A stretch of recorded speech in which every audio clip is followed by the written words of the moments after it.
ডাল সিদ্ধ বসিয়ে দিয়েছি, মুগ ডাল, আজকে মাছের মাথার ডাল আছে। এখানে চাটনি বসিয়ে দিয়েছি, আমের চাটনি হবে। চিনি ফুটানো হচ্ছে। আর এদিকে ছোলার ডাল সেদ্ধ হচ্ছে, সকালে ছোলার ডাল আছে টিফিন। আর এদিকে শুক্তোর সবজি কাটা হয়ে গেছে।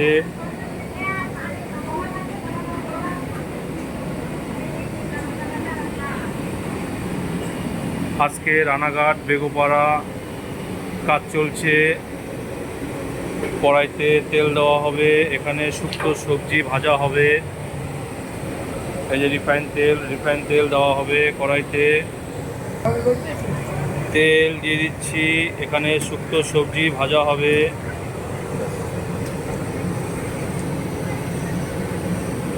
আজকে 4টে ওভেন বসিয়ে দিয়েছি, 4টে ওভেনে রান্না হবে আজকে।